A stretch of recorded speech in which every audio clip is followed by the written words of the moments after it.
The King George V Memorial Walk in Hale, Cornwall, is a very beautiful space. The wide variety of flowers and fauna, trees and shrubs are a feast for the eyes. Fish ponds and a sensory garden and 2 ancient sluice gates add to the fascination of the walk.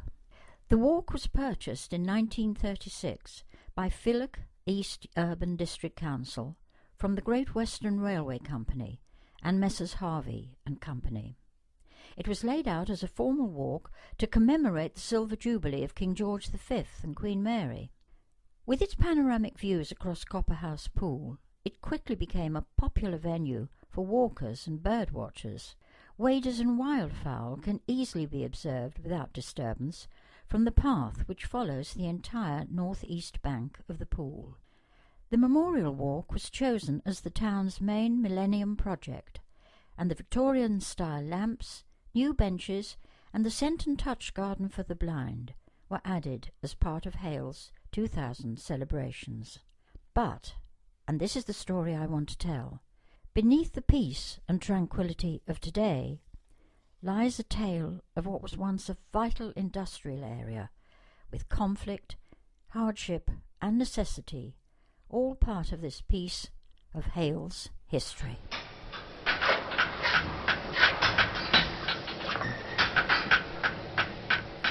I'm now talking to Georgina Schofield, who is a local archivist. Georgina, tell me something about not just the current state of the Memorial Walk, which is totally beautiful, as we all know, but can you take me back a few years? Depending how many years you want me to take you back.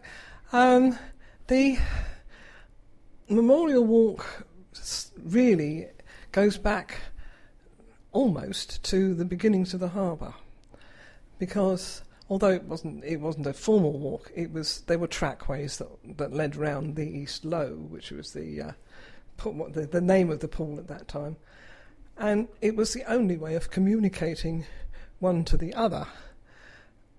They had to bring in cargoes, they had to export cargoes, and they also repaired ships down the bottom.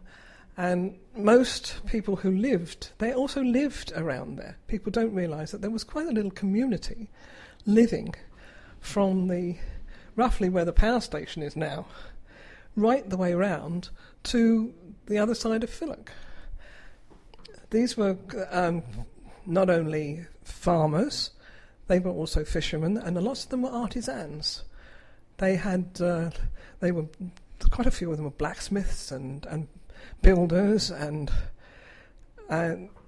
so they lived virtually where they worked. They also leased land. They leased land from the church, because that was and that could be awkward sometimes, because if you lost a job or you were tied cottages, and you could end up with no home, no job, and nowhere to go. Which, quite frankly, is a situation we understand very well today, I'm afraid. They also, when they set up industry in Hale, because at that time we didn't have too much formal industry, we certainly didn't have the founding and everything. They had to transport ore from the harbour to the foundries. They also had to transport the finished goods back. We didn't produce coal in this area, so we had to import it, and most of our coal came from Wales. And also a lot of our copper went back to Wales to be smelted, because we couldn't, with our foundries, get it to the correct temperature to smelt it properly. So all around Swansea, most of our stuff was dealt with around Swansea. And I believe there was one of the recent time teams which actually dug on the site of where the foundries were there. So it was sort of great connection between us and Wales.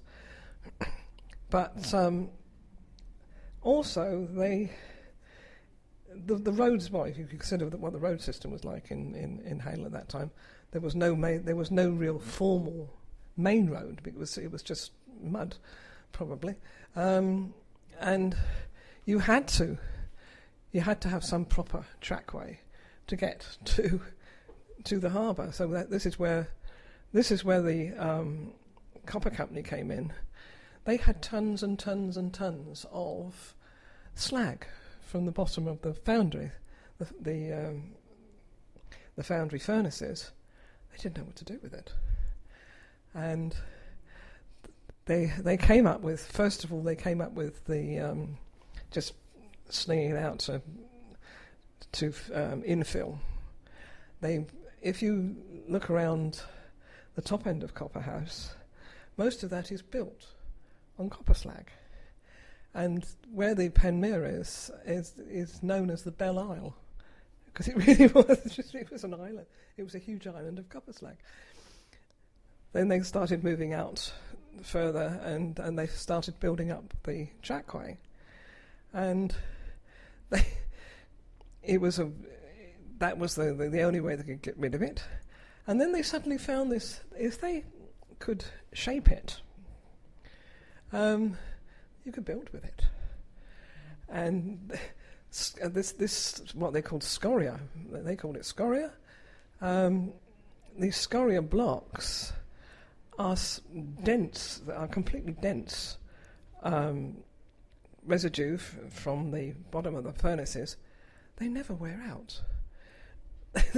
I mean, my house is built of scoria. It'll never fall down. It'll last forever. So they started using this stuff. They realised that to actually make a proper walkway, they had to stabilise the area around the pool. So they started building a wall.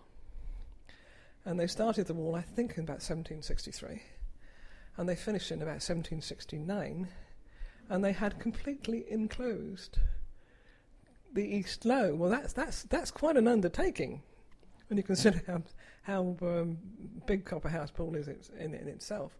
And they also finished it off with the bridge. The bridge, I think, was the last major scoria structure that went in about 1818. When John Edwards, the manager of the copper company, had that built. And that was and the road, of course, was used. Take the stuff from copper company's foundry down to the North Quay, which they actually owned and controlled. Of course, we had, by that time, another foundry in Hale. We had, of course, the arrival of Harvey's. And the problems that Harvey had to actually land their cargoes, because all the landing rights at that time belonged to the copper company, and they were actually landing their stuff on Leland Beach, which was quite a difficult undertaking, because if you got it wrong, you could break the back of your ship, because you dragged the ship up onto the beach, and they were having to transport it around to their foundry. And then you had what we called the 30 Years' War. They got permission.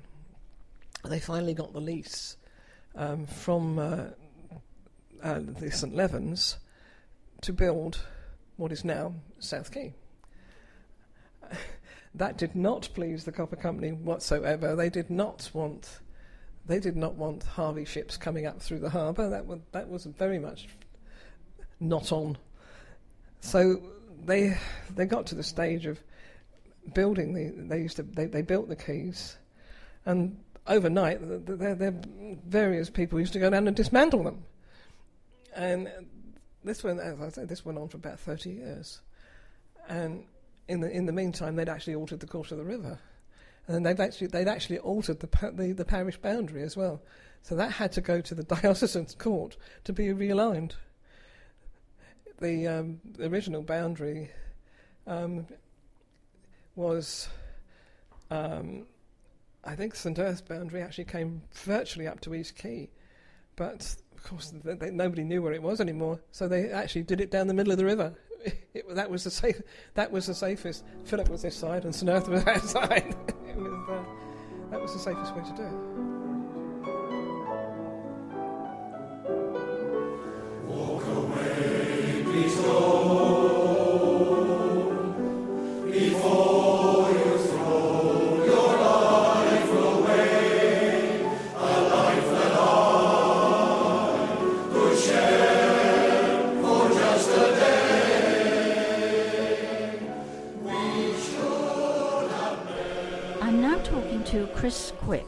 And Chris, I hope you're going to give me some of the history of the wonderful King George V Memorial Walk. Well, of course, the Memorial Walk was originally called the Black Road, and it was called the Black Road because it was laid by the Cornish Copper Company using broken up copper slag or scoria stone.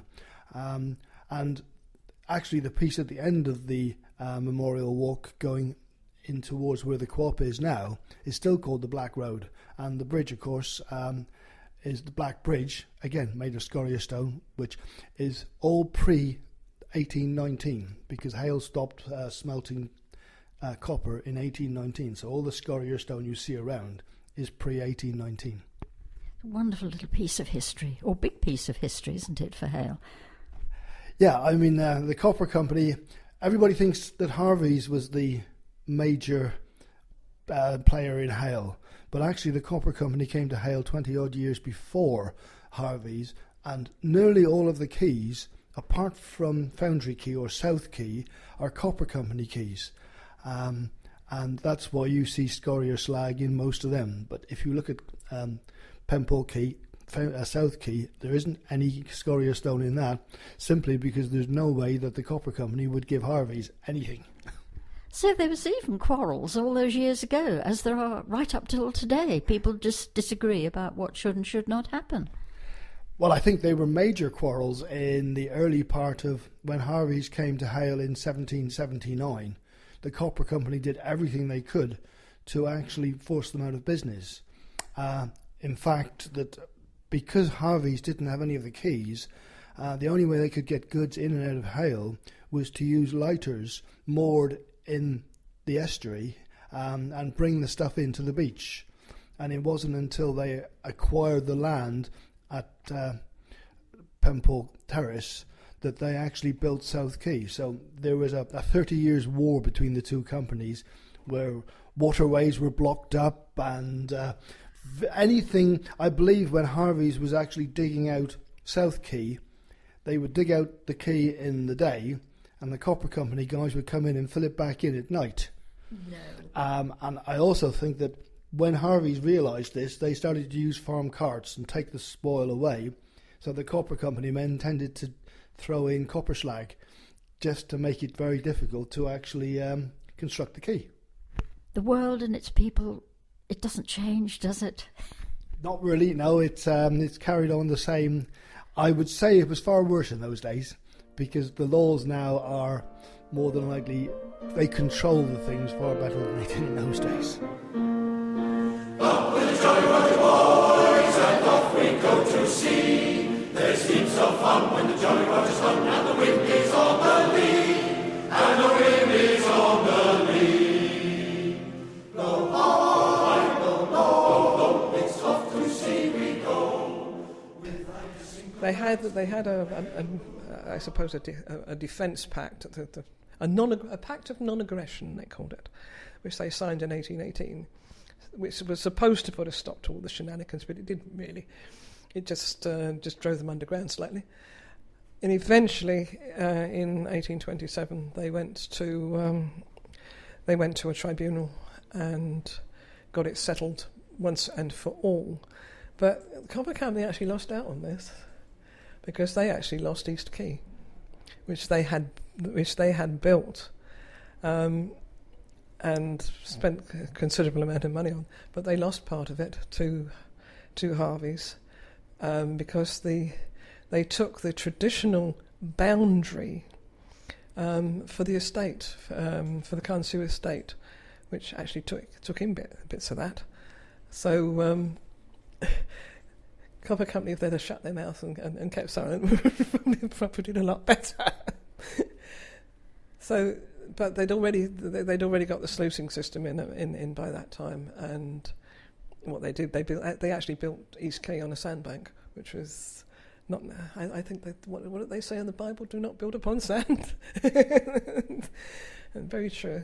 And of course, the whole system was kept clear by sluicing. That was the one way they could keep the East Low clean, and eventually get boats up that canal, which were up to about 40 tons. I think they were taking. You know, when you look at the photographs as it was at the time you're talking about, well, even later, because there weren't photographs when it all started off, it is such a hard-working industrial area. When you look at it today, it is an area of outstanding natural beauty.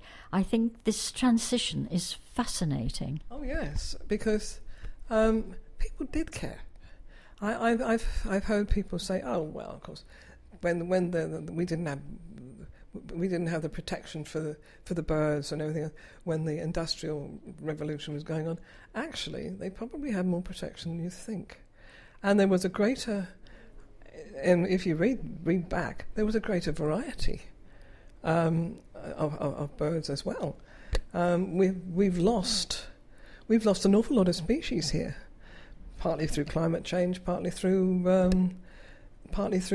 different things that have happened around the harbour. But we've lost out. Do you hear the people singing the song of angry men? It is the music of the people who will not be slaves again. When the beating of your heart echoes the beating of the drums, there is a life about to start when tomorrow comes. The next part of our story concerns the coming of the railway in the 19th century. It seems hard now to believe, but Copperhouse Pool once echoed to the chuffing and the clanking of early steam trains, and was shrouded in wreaths of smoke from them. What is now the Memorial Walk was a major part of the track that led from Foundry and the harbour up to Angaric and beyond. Primarily used to shuttle ore and industrial materials to and fro, it also provided an exciting new passenger transport option for Hale people. Though the Memorial Walk section was rendered pretty much redundant by the later coming of the Great Western Railway, the tracks remained in place well into the 20th century, and those along South Quay continued to serve the industrial works there until that time. I talk first to local historian Chris Quick, and then to lifelong Hale resident Phyllis Blewett.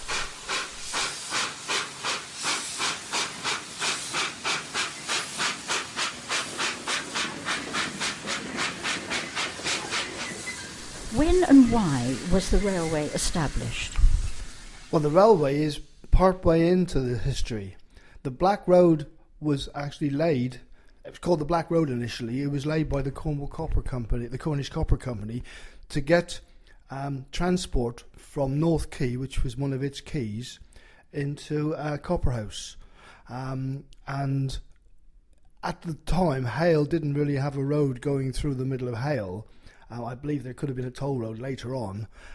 So the Black Road was put in so that they could get their goods from North Quay to Copperhouse. The railway didn't... Well, the Act of Parliament was granted in 1834 for the Hale Railway, but it wasn't actually started till 1837, which was when the actual railway started to run. I see. So who would have set that in motion? Who first had this plan for a railway in that area? Not dead certain, but I know it was to do with Harvey's and the Cornish Copper Company.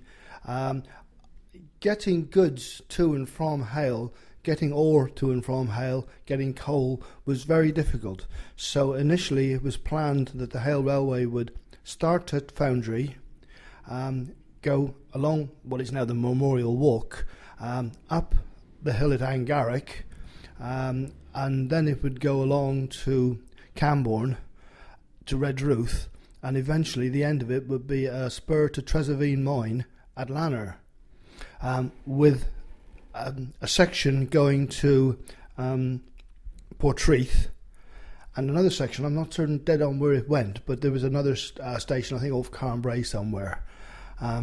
So it was initially a mineral and industrial railway, but later on it started to take passengers. So it was a very important development for Hale.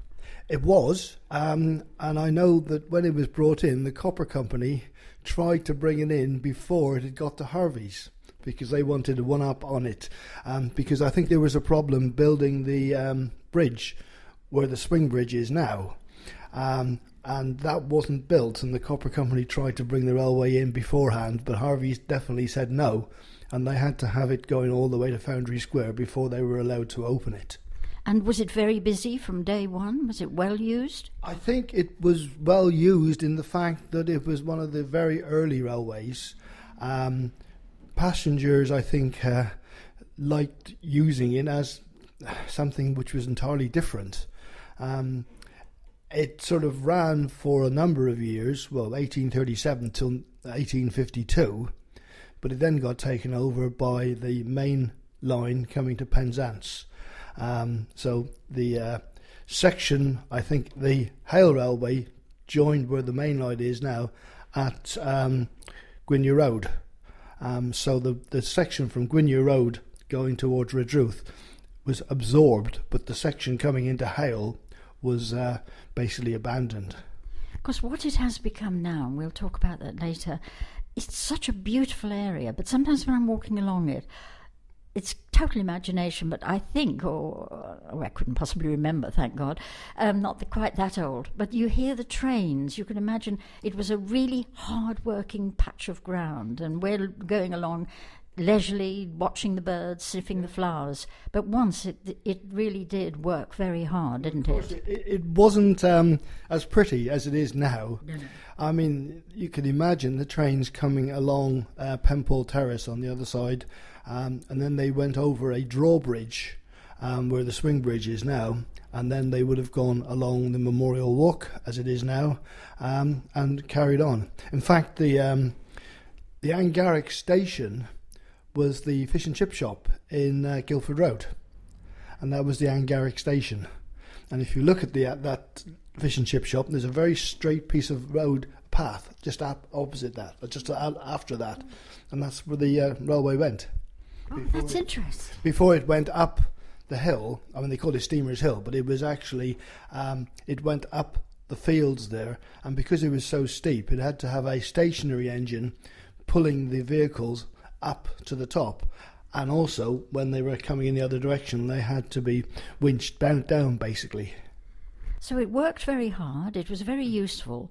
How and when then did the change come? How did we lose this very important patch of railway? Well, in 1852, the main railway, the Brunel Railway, came through Hale, basically from Camborne and from further up. I think it was called the West Cornwall Railway at the time, and it went to Penzance, and that's when the viaducts were built at Angaric, Guildford Road and Foundry, and basically that bypassed the Hale Railway. So the Hale Railway after that wasn't really viable. The trains would go on the main line, and they could go all the way up to Truro and eventually beyond.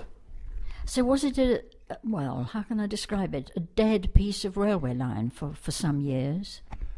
I think it remained, that the tracks, as far as I know, remained opposite Penwith Terrace into the 20th century, very early part of the 1900s. We have photographs of Hale Regatta, which shows tracks going along the Memorial Walks. So, yeah, again, in the early 20th century, there would have been tracks there. And I don't really know the date they were taken out, but, not in my lifetime. Thank you very much, because that was so interesting. I'm getting ready for the judgment day, my Lord, my Lord. I'm going to ride the chariot in the morning, Lord. I'm going to ride the chariot in the morning, Lord. I'm getting ready for the judgment day, my Lord, my Lord. Are you ready, my brother? Oh, yeah. Are you ready for the journey?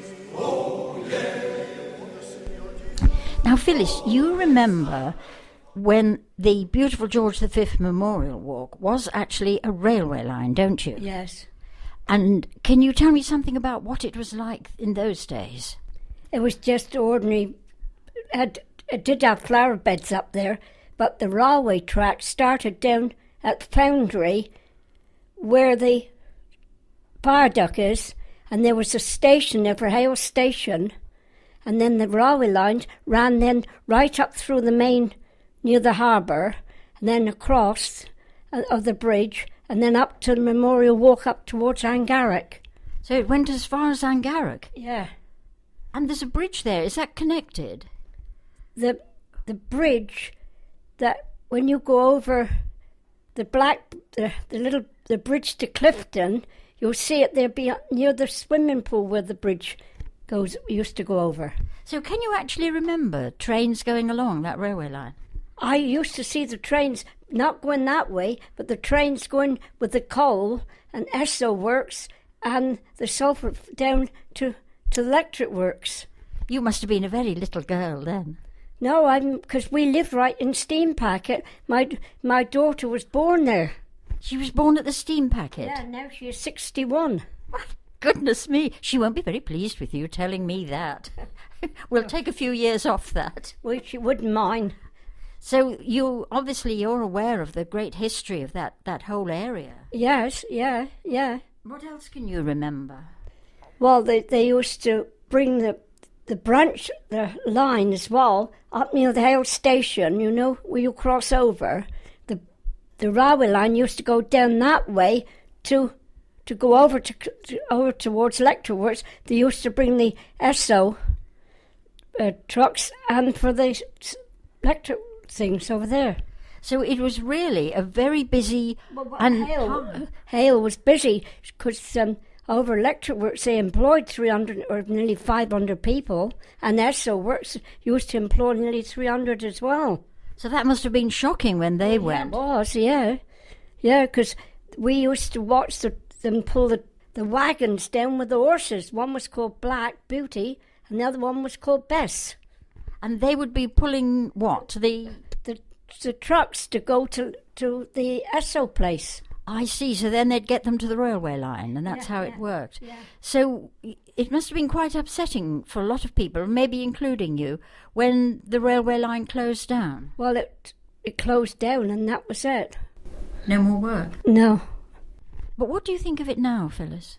Well, they are cleaning it up. I mean, they got that nice promenade for people to go along, and you can also sit where Steam Packet used to be, because they left little block pieces there for you to sit on.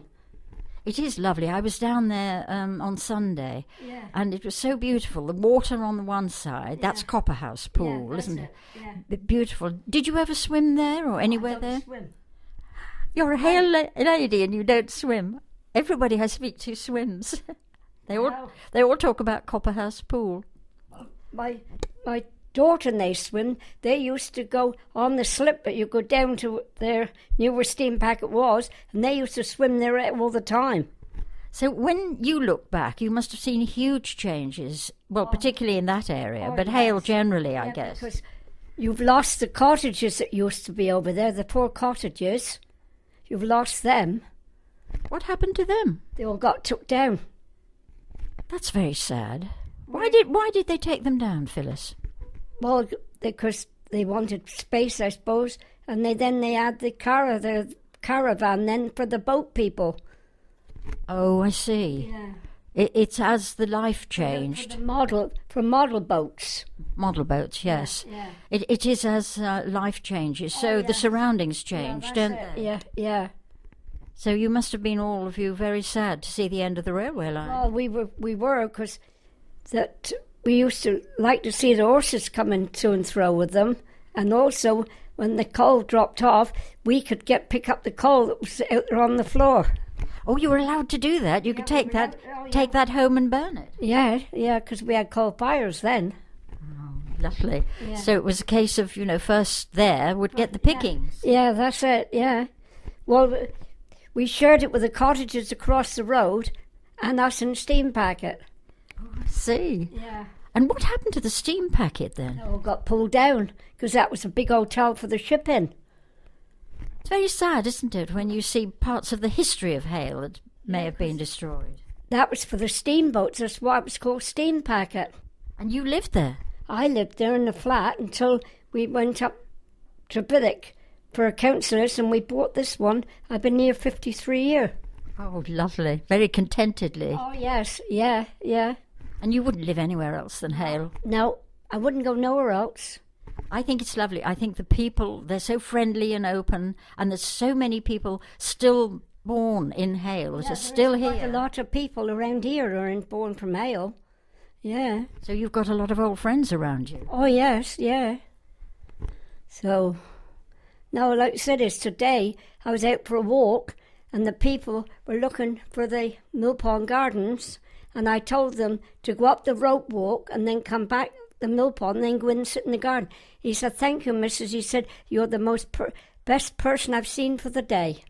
Well, wasn't that nice? Yeah. That's lovely. Yeah, and I've now seen them when I was out earlier on, and now seen them and they said, "Thank you, we've enjoyed our day."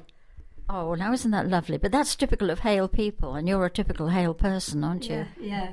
Very, very helpful. I'll help anybody. So do you get down to the Memorial Walk much now? No, I don't go down there very often. No. Because it's a bit of a walk for you, isn't it? Yeah. Because I was down there on Sunday watching the gig racing. Yeah, and I didn't know it was on, because I would have been over there collecting with the lifeboat. Good for you. You collect for the lifeboat. Yes, I've done 52 years service. I'm now going to have my gold bar sometime now. And I collected up at Little's Saturday week. I collected £97. And I went up the Bird of Hand on Sunday because Eddie, a singer that lives up County Hill, he told me to go up, and I collected another £27.29. I wonder how much you've collected over the years. I think I bought a boat. I'm sure they must be delighted with you. Yeah. And will you keep on collecting? I will, yes, until I can't do it anymore. I'll do it for the boys. Well, they do a wonderful job, don't they? Yeah, they do, yeah. I think they're very brave. Yes, they are, to go out all weathers. When you get some silly fools that go up on rocks and can't get back. I know they get cut off by the tide sometimes, don't they? They don't realise. The sea actually goes in and out. Oh, yes, that's it, because we have high tides and low tides. Yes. Yeah. Well, thank you very much for talking to me, Phyllis. I know that you're going to a meeting tonight at the Heritage Centre. So, yes, but anyway, I hope you enjoy your meeting. I'm sure it's going to be very... Heritage, it's going to be open tomorrow. And what are they showing? All of Old Hale, what happened in Nolan Hale. Well, I should be there, shouldn't I? I might pick up some, information. Yeah, you could do. Yes. Well, thank you for telling me about that, Phyllis. That's all right. And thank you for talking to me. That's all right. Thank you Don't very worry. much. Oh, don't worry. I think that, your energy is quite inspiring, isn't it? Because you're not a youngster any more than I am. No, 83 this year. How much? 83. You do not look it, and you certainly don't act it. No, I know. Well, good for you, Phyllis. Many, many, many, many more years to come. Thank you very much for talking to me.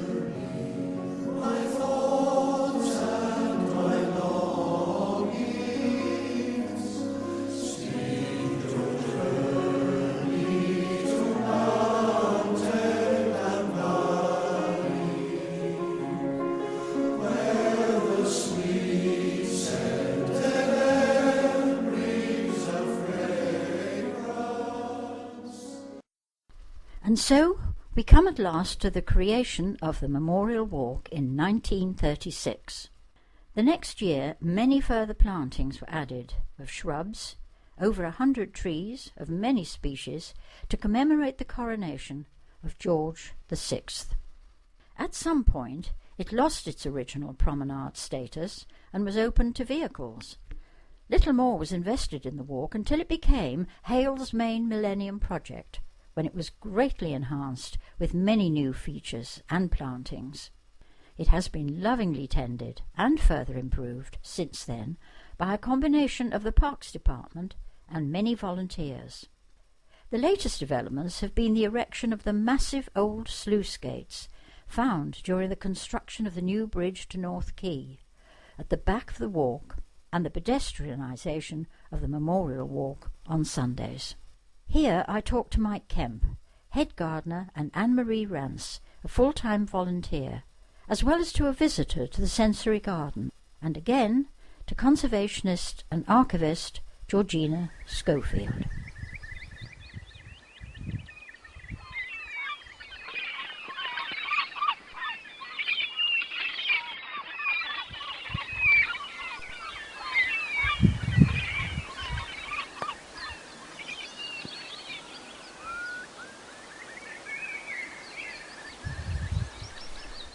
Hello, Mike Kemp. Hello there.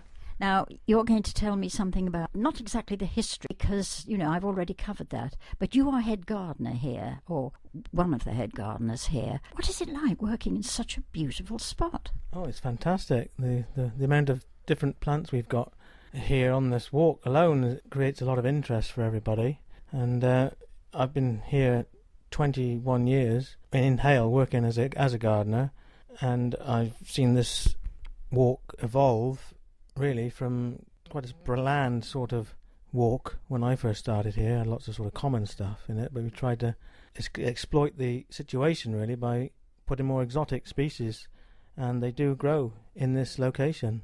Of course, it's a terrific sun trap, isn't it? Oh yeah, we've got a microclimate here that'll enhance southern hemisphere plants really. Yes, there's some quite exotic ones. Can you name a few for me? A nice rare tree called a Magnolia della Vei, which is in the garden with the fountain, round fountain, and that was put in 2000 when we had a massive sort of injection of money through the Millennium Fund. That's what's brought it up to date, really, as it was. Prior to that, it was a little bit tired looking and a bit run down, but put some money into that. We had new seating, new street lights and pathway, and made the sensory garden, and that was thanks to the Millennium Committee at the time, which really has made it come from strength to strength now, because we keep adding different species. The sensory garden is beautiful, isn't it? Whose idea was that? I think the Flower Club at the time and the Millennium Committee at the time, with the aid of our parks manager then, collaborated to get that done. Such a good idea. It's just so lovely. You may see a stranger. You may see a stranger across a crowded room, and somehow you know. I'm standing in the sensory garden, and the scents, perfumes, smells are wonderful. And I've just been touching some very delicate little plants here, and they curl up as soon as I touch them. It's beautiful to look at and beautiful to experience. And I imagine if you do have any sight impairment at all, it must be wonderful to actually feel and smell these lovely plants. Now, I see you've just come through the sensory garden. What Yes. do you think of that? Very nice, very nice. It's been looked after very well, the walk is, yes. It's wonderful as you touch some of the plants, isn't it, how That's they right. react? They react, yes. I mean, luckily I've not impaired sight, so I can see, you No. know, so, but it's marvellous for people. But for people who have impaired sight, it must be a joy, mustn't Joy, it? fantastic, Yes. fantastic. There's a lot of work goes in here, which is good. Yes. I like the seats, and, you know, the memory of people. Yeah, That's right. it's definitely a lot. There's so many seats, you don't have to get exhausted, do you? You can sit down. That's right. No, wonderful. I mean, in the last few years, it is definitely improved. A lot of people have worked very hard, Very haven't hard. A lot of voluntary, yeah. they? It is, fantastic. mostly voluntary. And I don't know if you know this, but you probably do. It used to be a railway line along there. The old railway line, yeah, because on my deeds, actually, we lived at this other end of Hale. It's marked on there. Oh, really? Yeah. You As a see- railway line? As a railway line, yeah. It used to run along. on the edge of the that pool. to this, it's Yeah, incredible, isn't it? fantastic. Taking Yes, a lot of that's hard right. work. That's a lot of work goes in here. But they've retained the history of Hale Yeah, too, haven't yeah, they? yes, and sluice gates. Sluice gates, the they're old marvellous, sluice gates, yes, And fantastic. there's various plaques round about telling Yeah. you. Bit of I history. hope that we're picking up the sound that's in the background, not just the birds. No, Isn't right. that lovely? It's Lovely, a little fantastic. cooling sound, the I was water. saying to the wife earlier, I do love the water lilies. Yes. Always have done. Yes. Fantastic, I think they are. They are really, you beautiful. know. Yeah. Anyhow. Thank you nice to very talk- much That's indeed. right. Nice to talk Hope to it you. comes out all right. So do I. Okay, dear. Bye. We have a wonderful variety of birds in and around Hale, on the estuaries and on the mill pond and so on. Can you tell me some of them? Oh, yes. We have regularly coming back in the winter. Of course, you have the black-headed gulls. They come up from Wales. You have the usual herring gulls, although the herring gull numbers now have probably dropped to about 60%. We regularly count the birds that are out on Copperhouse Pool during the summer months, and sometimes the adults that you probably count less than 50. And we've seen less and less of the blackbacks as well. Of course, in the winter we're used to the widgeons and the teals and the shelduck. But even the shelduck, I've noticed the shelduck numbers are down too, because they normally come up from Heligoland and Lyme Bay, believe it or not. That's where they go to molt. You have bigger birds too, don't you? You have herons We have herons. and the little egrets. Yes, which are now classed as official British birds. Yes, we have a colony. We have to mention, Georgina, we have to talk about the geese. Yes. Now, the geese arrived here, about 5 years ago, I suppose. August Bank Holiday, 5 years ago. We were walking past and I thought, my God, what's those? And there was about 50 greylags, mixed greylags, and barnacle, and Canada geese. It was on the estuary. Now, we're used to one or two in the winter because we get one or two brents and we get one or two barnacles and things coming through. But I had never seen that number, and certainly not in the summer. It seems that two farmers had decided to rear some geese with the in general intent of having them there for shooting. But I think the geese had another idea. They did their goosey version of Chicken Run. And they landed on the estuary. And of course, once they were on the estuary, they're protected because it's an nature reserve. And they have been there ever since. And I remember that first winter there was some articles in the paper, people up in arms. Oh my God, they'll eat us out of house and home, and they'll crossbreed, and they'll do this and they'll do that. Well, they don't seem to have, actually. We've probably got about a couple of hundred. And I think it's one of the loveliest sights to see what they call a skein of geese, that V shape, perfect V, and they're honking. Are they communicating with each other? They're testing the distance between one and the other to make sure that they don't collide. And it's a long conversation all the way across. And people actually stand on the Black Bridge in the morning waiting for them to come in and waiting for them to go out at night. I mean, they are well loved in Hale. And sort of people come to their doors. Oh, there they go. Bye. Come back tomorrow. They spend the winter, though they spend most of the winter with us on the pool. They also now about this time of year, once they start harvesting, they'll go onto the fields and clear up what grain is left and sort of stock up for the winter. And the farmers don't seem to mind. It seems to now have become the done thing. Oh yes, they arrive at the end of August, and here they are until spring, until they go off again. Some people are a bit slow in learning live and let live, which I think is tremendously important. I think so, but I think what is happening now is that people are now being made aware of the problems of the wildlife, and there's been this concerted programme this summer on the BBC, which I've been very happy to see, of making people aware and making people aware that they can do things to help our wildlife. People don't realise, of course, that our local schools have been doing their bit. Bodriggy School has a bug mansion over on the Memorial Walk in the garden that they do, and they've been keeping a close eye on that to see what they have there. It's a wonderful bug mansion for all sorts of bugs. It's all on different layers, different types of wood and old leaves and twigs. It's fascinating to watch. But I have to be honest, at the moment, I can't see a single bug. Anne-Marie, what is your involvement with this beautiful area of Hale? I am a Hale in Bloom volunteer and I work here pretty much full time. And so have you anything to do with the planning of the planting or anything like that? I always band ideas with Mike, the head gardener, and we put our heads together and come up with a great scheme. But I think you're hands-on. I believe I've walked along this walk and see you digging and dragging. Is that right?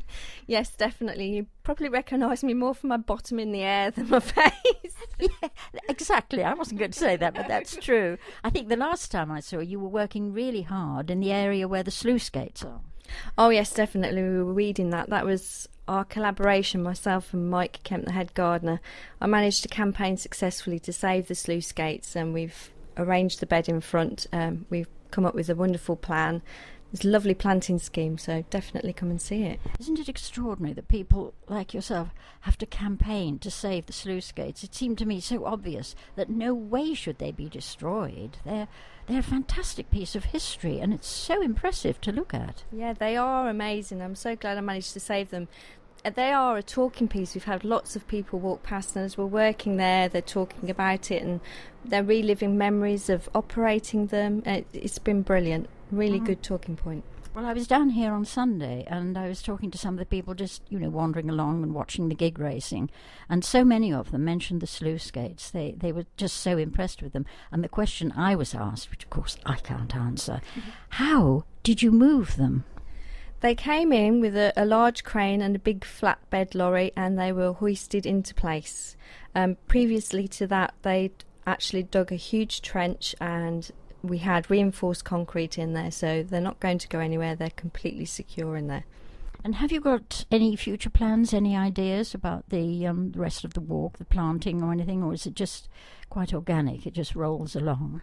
It is more organic, yeah. It just rolls along, and we just go with the flow. We end up having lots of plants donated, and those tend to go to different areas, and it's just something that we get a spark of an idea, and then we go with it. I wonder how many places you can get the most glorious planting and trees and shrubs and interest, like the sensory garden and the sluice gates, the famous sluice gates, and just a couple of feet the other side, it's this beautiful water. It is amazing. It's really nice having a triple SI just on our doorstep. It's amazing. You can come and bird watch, you can enjoy the plants. It's got something for everyone. It has. Thank you very much for talking to me, Anne-Marie. Thank you.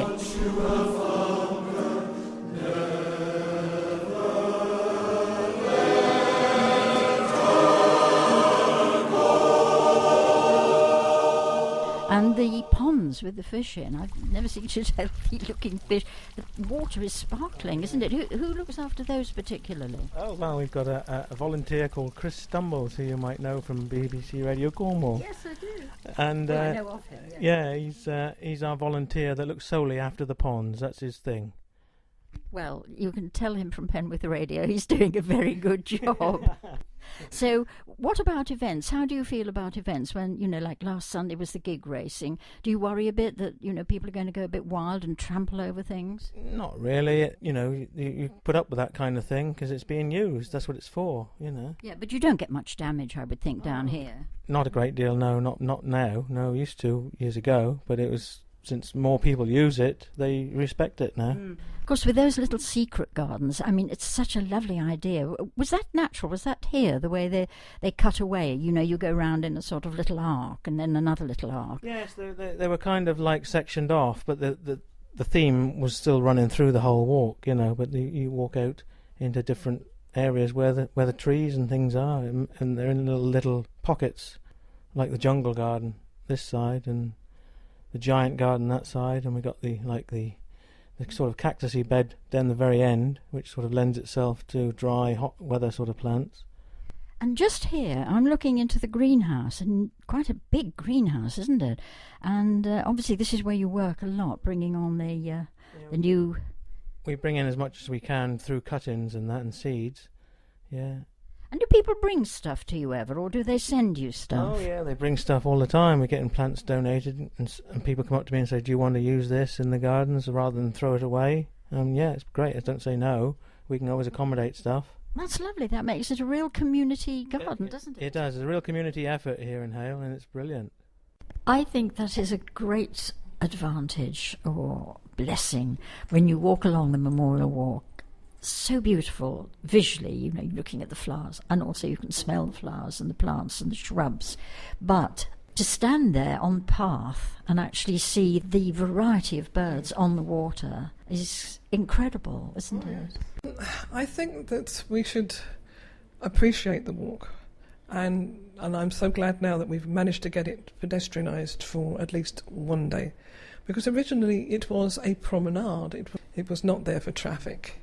This was where the ladies of the day would take their Sunday afternoon walks.